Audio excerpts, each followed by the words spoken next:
Alright guys, this is the Isuzu Dmax. First off, we're going to show you how to remove the dash. It isn't that hard to do. You will need a couple of tools. My favorite tool, the plastic non-marring pry bar. So we're going to try and make this available on our website, but they are on eBay if you want to get these. It's just so you don't scratch your dash.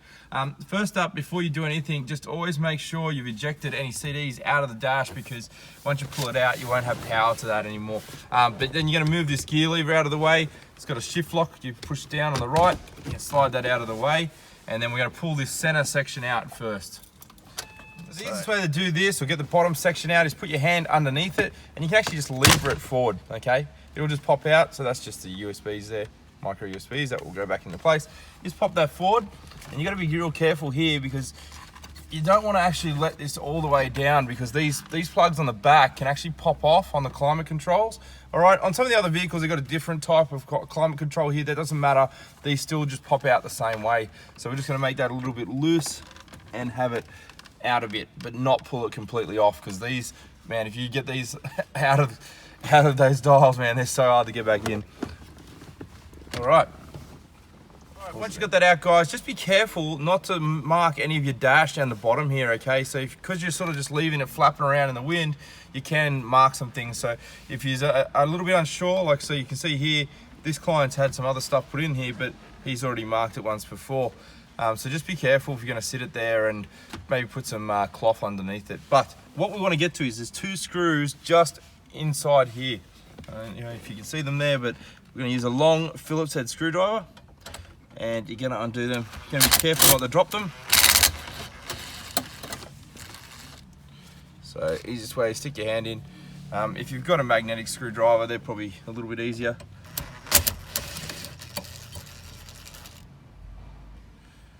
And there you have them. So two Phillips head screws, they're really easy to see.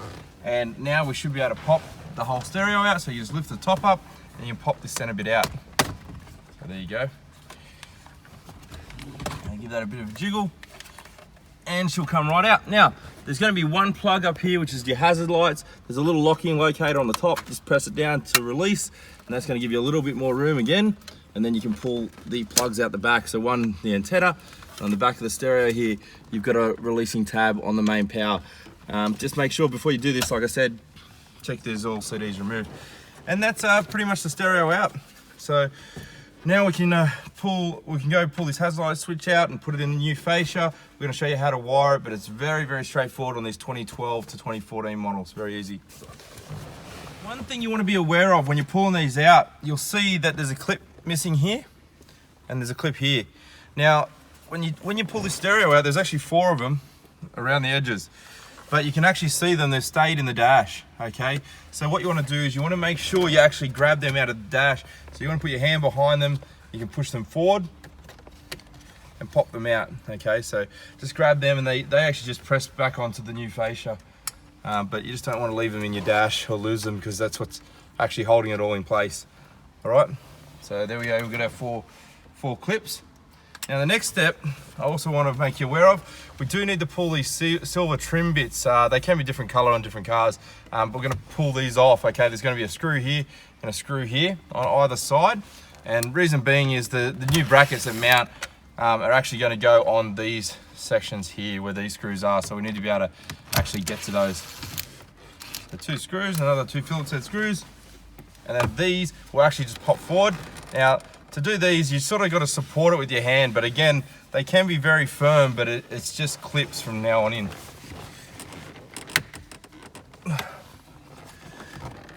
There you go, there's one bit down the bottom. And again, you just want to make sure this is out of the way so don't scratch it. I'm going to get Dave to hold while he's filming. And I'm going to pull these forward. It's just really tight clips. There you go. And that will actually come out. So there's that side out. And that will give you a little bit more room, but we need to get to these brackets on either side. Now I'm going to come over the other side to pull that one out, but that shows you how they are removed. Again, there's 3 clips or 4 clips on these. Make sure they're not in the dash, but that is all that holds that in once you undo that screw. So just be firm and pull it out together, and it will pop out for you. Now what we're going to do is we're going to run some of the peripheral cables just to make our life easier, so we can put it all in the hole in one hit. So the main one we're going to have to do is run the microphone. If you've watched us in any of our videos, you do have to run the external mic. That's for nice clear phone calls, nice clear Bluetooth. We're going to put that up towards the center. We're also going to run some USBs for this gentleman. So this is a client of ours. You can select where you want your USBs, but just remember you want easy access to it because you're going to have Apple CarPlay Android Auto. Use the black one out for your smartphone connectivity because that will do Apple CarPlay and Android Auto in the one cable. The other one, the grey one, you want to run into either your glove box or your top compartment or somewhere else just for a USB. It will do Android Auto through this one as well, but better just to run your main one to somewhere easy accessible. All right, so let's go run those. I'm gonna jump in the cabin now. I'll show you how to do that. It's really, really easy. Okay guys, so we're gonna mount the microphone up in the center of the vehicle. We always do it here. It's away from the windows so you don't get any noise while driving, and both passenger and driver can actually talk into it really clearly. So we just undone the cabling for the microphone there. But first step's going to be just pop these covers off. So again, non-marring pry bar is what we're going to be using. So you just pop these open, Phillips head screws, very simple. You can sometimes use your fingernails, whatever's easier for you.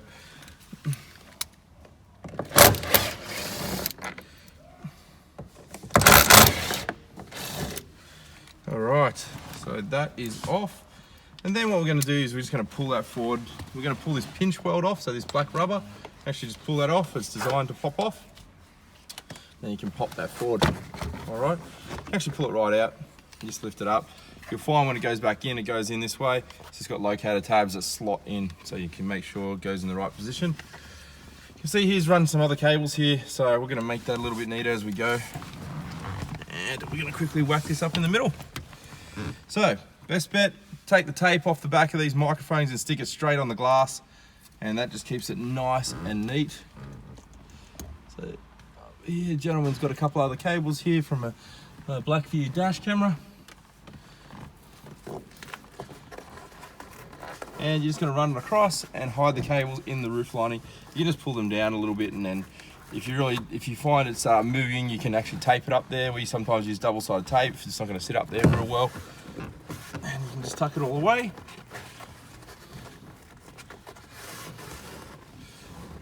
The easiest way to do that is to hold your finger there and pull on the cable. And that will tighten it up. There you go. That's a cool little trick for you. And I'm going to get a bit of tape and we're going to actually tape this away down here, away from the airbags. This is your side curtain airbag. So we just do that for the sake of not having cables in the way. I mean, the airbag's going to blow straight past any cables anyway. So it's not such a big deal that we do this, but just keeps your job nice and neat as well.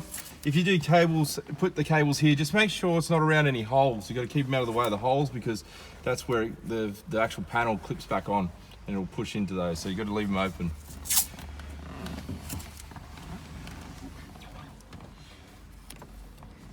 So see, that one's a bit close, so I'm going to move it. All right, so that's going to keep the holes nice and neat. Now to get across to the dash, I find the easiest way on these cars is to pop the glove box out. So you can actually pop this down, and if you just grab the sides and you just pull up, and you can unclip them, they actually pop out. There you go.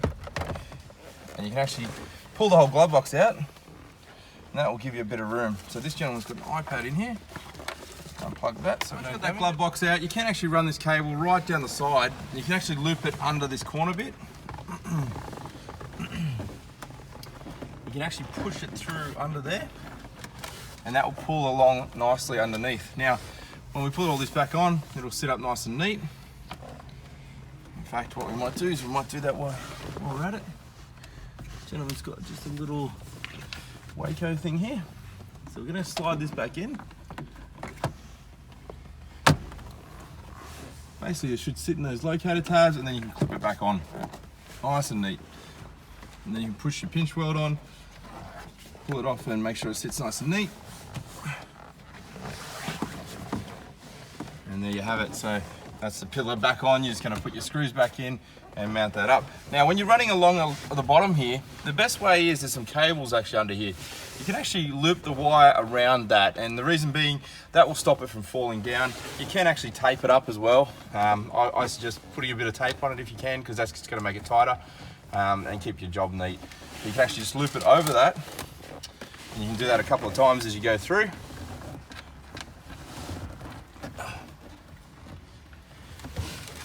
And you pull it through, and that will actually hold it in place, and then you can actually stick the cable up and under, and you can put your hand through and grab it. Now, we've run a reverse camera for this gentleman from the back of the vehicle, so you guys can do that separately. There's heaps of tutorials online on how to run a reverse camera. Basically, you got to pick up your rear tail lights, and you can get the reverse trigger, so every time it goes into reverse, it's going to light up your camera. So once you stick your head through, you can actually see it. So I don't know if you can see that in the camera view, but it's just down there. I'm just jiggling my hands, and you pretty much get your whole hand in there and grab it. Really easy. Okay, pull that through. So there's one of them, and second one. All right, so there we have it, guys. That is the microphone done. Now we're going to put a bit of tape on that underneath and just hold the cables together. This gentleman now wants to have his cables coming out of this top console, so he's actually got a hole cut in the back here. So we're going to run the USBs out there, or one of them, and actually we're going to run both of them out there for him. But you might want to run it a little bit separately depending where you want it in the car, because you're going to need access to it. This gentleman's got a special little cable holder. One of them we typically put into the glove box, which is really easy because, again, you've got a hole here that goes into your bottom glove box, so that's a really easy thing to do if you don't want to drill any holes in your car. The other option you can do at the bottom of these, you can actually just come out the bottom. Where you put your hand to pop this off, there is a little bit of room there. So if you want, you can have your USB sitting out the bottom here. Personally, it'd probably be my preference because the cable out the center here is nice and neat and easy to get to, and it's with all your other chargers. So I would suggest that for most people, but this gentleman's got a special request. All right, so we're just gonna run those USBs for him now quickly. We're gonna do that off camera because that's not something you really need to see. All right, so we've just run our cables for this gentleman. So we've got the two USBs in the center, and they're coming out here with all these other cables. And I'm just gonna quickly show you how to put the glove box back in should you do that, but we're just gonna put this handle on. So just put that in, and if you're gonna use a screwdriver, I suggest not drilling unless you're really got one of these driverless or drill chuck ones. These ones you can actually set the pressure on, but just do them really neatly. You don't want to over tighten them or thread the screws.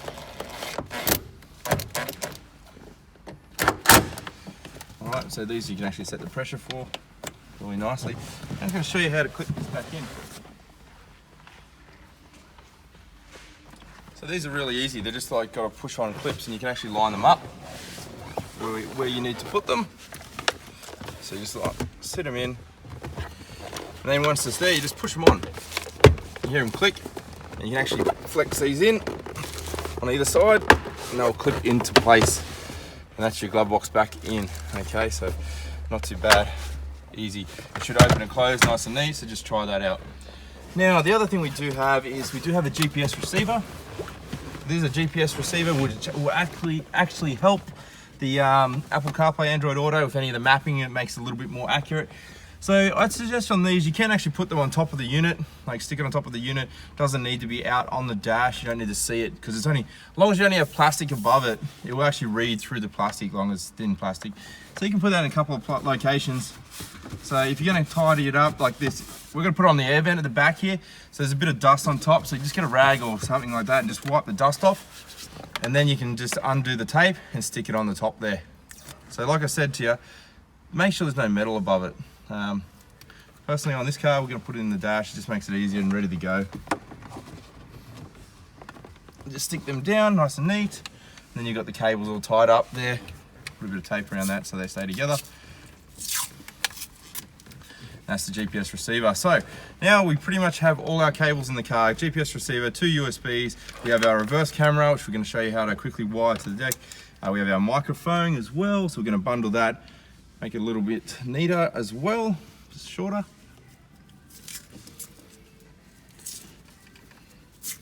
Just to keep things neat. And again, we're going to do that as well with the reverse camera here, just shorten the length a little bit. So it's all bundled nice and neat together. This is tester tape for anyone who wants it. We talk about it in all our videos. This is a cloth tape, really awesome. It's a manufacturer's cloth tape. It just holds things a little bit better. It's nicer to work with than standard electrical tape. But there's all our connectors that we do need. Now, you do need to make sure that you have this plug here, which is your main plug, and there is also a antenna plug. So that's the antenna plug for the aftermarket radio. This is your main powers. This will also do your steering wheel controls, okay? Now, we've nicely pre-wired the looms for you guys if you order it from us.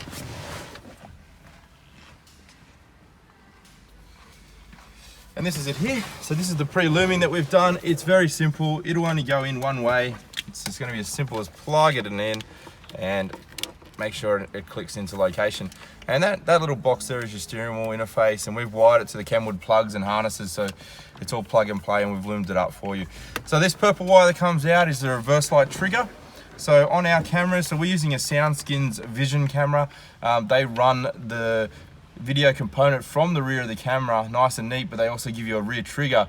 So this red wire here actually goes right through to the back. We've connected it to the rear tail light, so that this is the light that comes on or positive when you put it in reverse, and that will trigger our unit to flick over this screen here. So that's a nice feature of these cameras, that it's front, to rear. So that red wire will just go straight to this purple wire, and we're going to solder that, and that will give you our reverse trigger. So I'm going to quickly do that for you guys as well.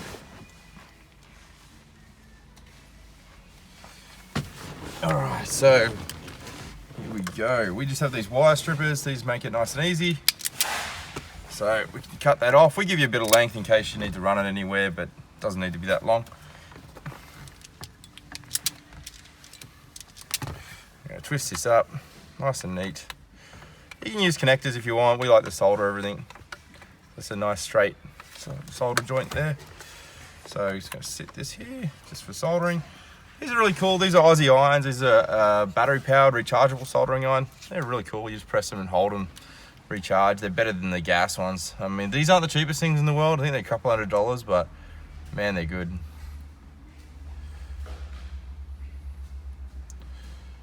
Solder, nice and neat.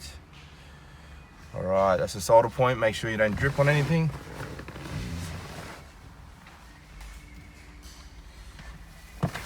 And again, with the cloth tape. So you can actually use cloth tape to insulate these. It doesn't matter, it doesn't have to be a plastic tape. A lot of people don't really think about it because the cloth tape's so expensive. It's about $5 a roll as opposed to your traditional you know, electrical tape, which can be like 20 cents a roll. So, but it's definitely worth it. I think it's a good addition to your arsenal. All right, so again, that's just making it a little bit neater, but that's all our wiring done. So all we have to do now is mount up our brackets and then put the fascia in, and we're good to go. This thing will work. So let's go mount up the brackets for you. All right, guys, so we're gonna take a little bit of the hard work out of this for you. The brackets that go on the side of the double din, we've pre-fitted these in the car to make sure we can sort of give you an idea on the side of the unit on how to do it. Now, we'll give you a top-down view. We found these brackets that actually come in the kit. They say left and right on it, which will go on the left and right of the vehicle. So say you got the head unit here. If that was sitting looking at you in the car, this is the right, this is the left. We've actually flipped them, so we're using the right on the left side. Reason being, we found the brackets don't actually line up to any screw holes if you actually do them the opposite way around. So just remember that. We're going to put the left one on the right on the left. So essentially it'll be upside down R on the unit, so you can see that there. Now, take note of what we've done here. So there's a decent amount of gap here. We'll show you with a ruler. I think we've got a ruler here. I'll grab that. This will give you a bit of an indication. Okay, it's about, what, 30 to the edge. You're talking about 31 millimeters, okay? Now, this is on a slight kink as well. So just take note of this and have a look at it and line it up in the video, because by doing this and remembering this picture, it's gonna save you a ton of time. Because the way you get to this location is by trial and error on mounting the unit. So let's show you how the trial and error, because you might need to do that to move it around a little bit. So we're gonna pause the video while Dave goes around the other side. I'm gonna show you how. All right, so this is what you're gonna do. There's the two screws here on either side you're gonna remove, and then you've got these locator little knobs, okay? And that's where your brackets are gonna go on. Now, put these on the side of the unit first, because then when you trial fit it, you sort of got an indicator of where it's gonna sit in the car. So you'll see there, it'll locate over the little knobs. It's very tight. And what we're gonna do is we're actually gonna put two screws in it, one on either side, just to make sure that's exactly where the stereo is gonna sit. See how it pulled down then? Okay, so now that's in the location of where the stereo is according to those brackets. Now, you've got a bit of play in those brackets, so if you need to have this come out a little bit, go in a little bit, or different angles, you can adjust that with those brackets. But take that first image we did in the video, just pause the video and line it up when you're doing this. It'll make your life a hell of a lot easier. Now, we'll take the aftermarket fascia and we're gonna sit it over the top to make sure it's in the right location. Be aware, don't put your clips on yet, because otherwise you're gonna have to pop them out and on all the time. It's gonna really be painful to do. But this will actually just locate into the one spot. And what you wanna make sure you're doing is you've got this pushed up against it and you've got enough room that's equal all the way around, okay? So you can see that's gonna sit nice and neat. Now, this Kenwood unit is the DMX version, which is the mechless unit. So this one actually doesn't flip down. It's got no CD, no DVD behind it. It's just purely digital media like CarPlay, Android Auto, USB. So this one doesn't have to flip, so you've got a little more give where you can actually have it right up against this trim piece, right? But if you got a flip down screen, you've got to remember they actually do move, okay? And if you're too close to the unit, when it tries to open, it'll hit it and it won't open. So you've really got to get this right. You've got to leave a little bit of a gap all the way around, okay? And you just want to make sure it's sitting flush and nice and neat for you in the car as well. So as you can see, that's pretty nice and neat there where we've got it. So we're going to leave it at that. You do have a little bit of play in these screws when you actually tighten them up and nip it up. So if it's a little bit wrong, you can move it a little bit. But there you go, guys. That's going to make your life hell of a lot easier. And now all that's left to do is we're going to transfer the hazard switch over, and we're going to put the clips on here, and then we're going to mount it up and plug it all in. So now we've got to make sure we get this hazard switch out, because we're going to use that, and we're going to take the clips off the back of this to the factory unit. So be careful not to damage any of this. What you want to do is just squeeze the sides of this hazard switch and push it forward, and that will pop out. And that's as simple as it needs to be, and it'll just simply push in the other one. So you can try that out, very easy. Now, the other thing you need to do is you need to get these little clips off. So we've got a carpeted bench, so we can lay this down the face, but don't want to lay it down on anything that's going to scratch it. These can be a little bit tricky. You're just going to use like a little pick or something to pop the centers of these off, okay? And they can be a little bit painful.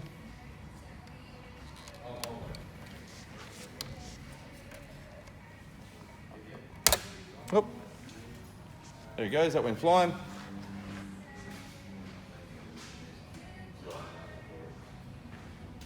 All right, there you have it, guys. So they just come off. And once you get all four off, you're just gonna clip them in on the new units. They just push on and you'll feel them lock in, okay? So you're gonna do all four, and then when we put that in, it's gonna hold the fascia in. So I'm gonna get the rest of those four off quickly. We're gonna do that off camera, you don't need to see it. It takes a little bit of time. All right, what we're gonna do now is we're gonna plug it all in, and then we can screw it up. So we get those two screws that we just put in when we were lining it up, pull it back out, and we've got the cable stuck. There we go. All right, very easy from here on in. We're just gonna actually get some tape so we can keep this nice and neat.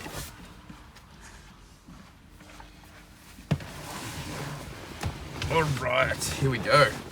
So these units here, these have two video inputs for the camera. One will say rear view camera. That's the one we're gonna be using. Very easy to do. Take the yellow cable, it will just plug in, okay? Very, very simple. We tape these, you'll see if any of our videos, we just tape these so they don't come loose if anyone's working on the car like someone else.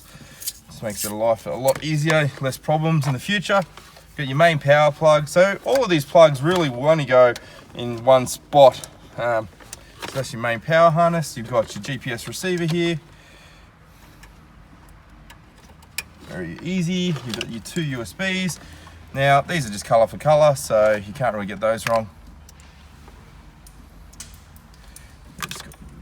Okay.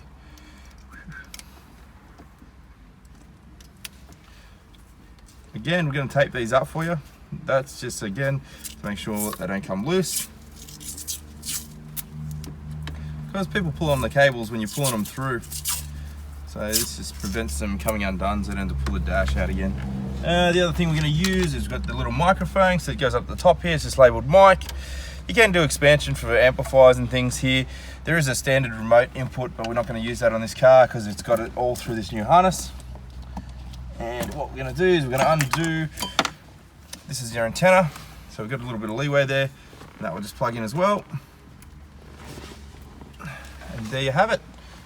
that is everything. So there's plenty of room in this car. So you can actually put all these cables in and you can actually move them around so you're not gonna jam anything, okay? So when you're pushing this in, you don't wanna be cutting cables.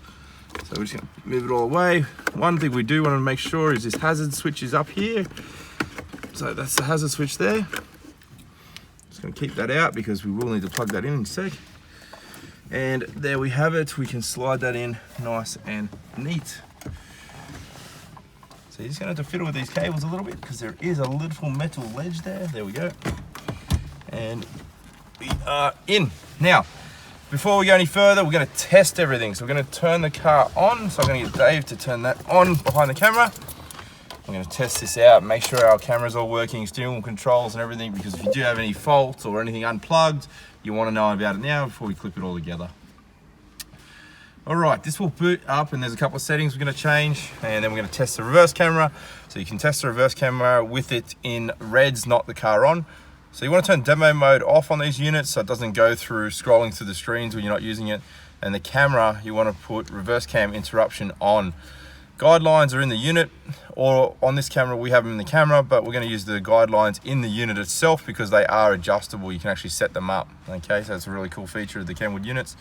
You can change the language, change the display. You've got different viewing angles for if you got glare, so it'll project the screen a little bit different, and you can set these key colors along the bottom. So that's all finished. Now we're just going to test the camera, so we're going to put it in reverse, make sure it works.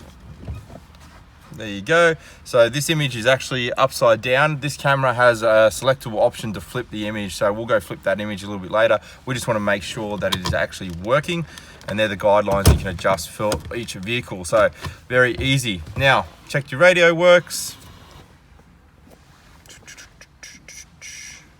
We're going to get a reception in here, so there we go.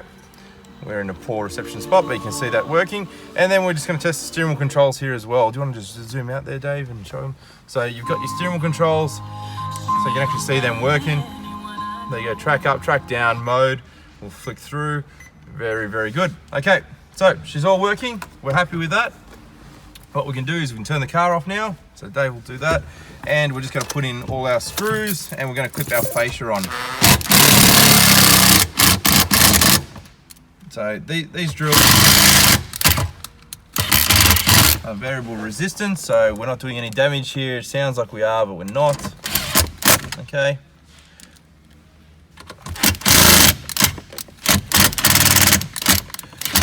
And my drill's flat. So I'm going to manually do it. We have a screwdriver here, the old hand screwdriver. And she is in. All right. Next step, we actually have to put the side wings in first, okay? So we're going in reverse to put it all back together, so make sure you do that properly.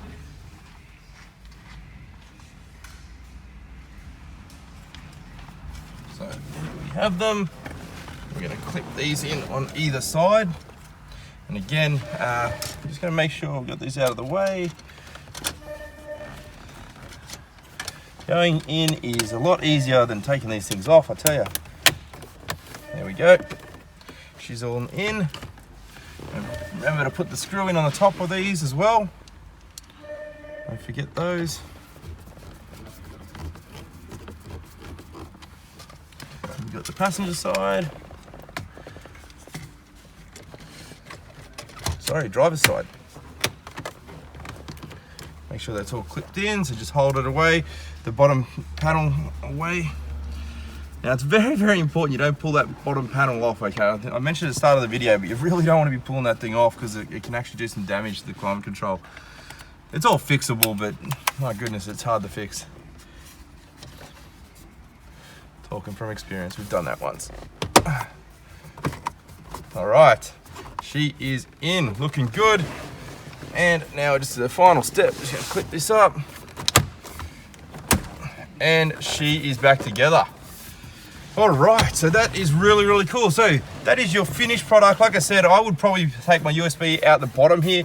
It's something you're gonna be using a lot of, and there's a gap there so you can actually run it without jamming the cable. That's probably the best way to do it, best position. But let's turn this on. Do you want to boot that back up, Dave? And what we might do is we might show you how the Android Auto and that works as well.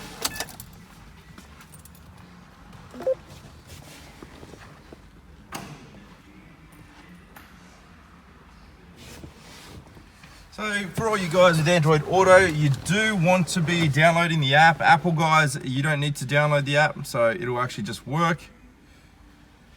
So here we go. I'm going to take this black cable out. Where are we? Here we are. So these are two cables.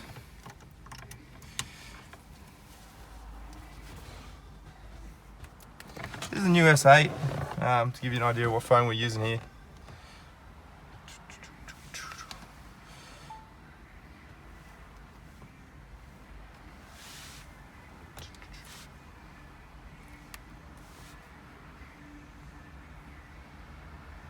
Okay, so we've got to accept that we're using Android Auto. Give you an idea. It's a little bit easier for Apple. You guys just plug it in and it works straight away. This, for Android, you have to download things and you have to accept things and allow things. But the cool thing about Android Auto, it actually has, Waze as well as Google Maps. So you have two different mapping versions now. So you can see here, this is using Google Maps. You can go back and download the Waze or Waze map, and that will do a lot of the red light speed cameras and things, because people in the crowd actually can alert you on where mobile speed cameras are and all sorts of things. So that's kind of cool functions of the Android Auto. You can make all your phone calls up here. You can do the voice talking and speak to it. Okay, so you can actually do all that sort of stuff as well. So really cool smartphone connectivity, but upgrade to that because you're using your phone all the time. It's always going to be charged. You can SMS and talk to it and do phone calls and all sorts of apps, but it's the way of the future. And you never have to pay for map updates. And really, this unit here, I mean, it starts at, I think we got this for $1,000. So this is no CD, no DVD. But to get the smartphone connectivity using Apple CarPlay Android Auto and Bluetooth music and a lot more power for your audio functions, I mean, it's a no-brainer. $1,000. We have Afterpay and 6 months interest free on our website and stuff as well, guys. So hey, fit it yourself. We made it as easy as possible for you.